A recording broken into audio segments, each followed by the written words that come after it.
السلام علیکم ورحمۃ اللہ وبرکاتہ۔ جی ناظرین، بہار اور مہاراشٹر کے بعد اب اسد الدین اویسی کی پارٹی ایم آئی ایم کی نظریں جھارکھنڈ پر ٹکی ہوئی ہیں۔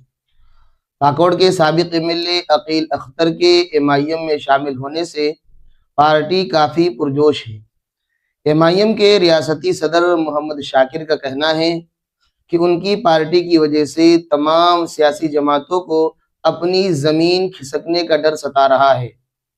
دوسری طرف جے ایم ایم کا کہنا ہے کہ اویسی کی پارٹی پہلے بھی جھارکھنڈ میں الیکشن لڑ چکی ہے اور اس کا انجام کیا ہوا تھا یہ کسی سے چھپا نہیں ہے۔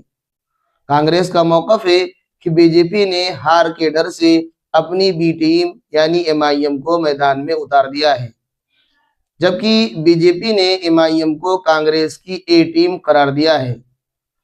اس پر ایم آئی ایم نے اپنا رد عمل دیتے ہوئے کہا کہ من جد وجدہ، یعنی جس نے کوشش کی اس نے پا لیا، جو بوئے گا وہی کاٹے گا۔ عقیل اختر صاحب ایک بڑی شخصیت ہیں اور ان کے آنے سے کارکنوں کا حوصلہ بلند ہوا ہے۔ جھارکھنڈ میں ایک سیاسی بھونچال آ گیا ہے۔ اس پر جے ایم ایم نے تنزیہ طور پر کہا کہ یہ جھارکھنڈ ہے، بہار یا مہاراشٹر نہیں۔ یہ شیبو سورین کی دھرتی ہے اور یہاں ہیمنت سورین جیسی قداور شخصیات موجود ہیں۔ ایم آئی ایم جیسی پارٹیاں برساتی مینڈک ہیں جن کی یہاں کوئی اہمیت نہیں۔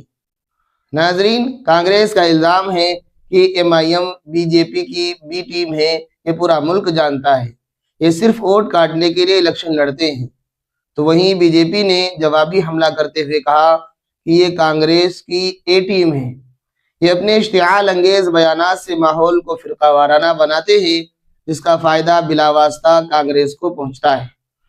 ناظرین، سوال یہ ہے کہ کیا جھارکھنڈ کے لوگ پتنگ کو بلندیوں تک پہنچائیں گے یا پھر جے ایم ایم اور کانگریس کا قلعہ ناقابل تسخیر رہے گا؟ کیا عقیل اختر کا تجربہ اویسی صاحب کی پارٹی کے کام آئے گا؟ اپنی رائے کمنٹ سیکشن میں ضرور دیں۔ مزید سیاسی اپڈیٹس کے لیے ہمارے چینل کو سبسکرائب ضرور کریں اور بیل آئیکن دبانا نہ بھولیں۔ ملتے ہیں اگلی ویڈیو میں۔ اللہ حافظ۔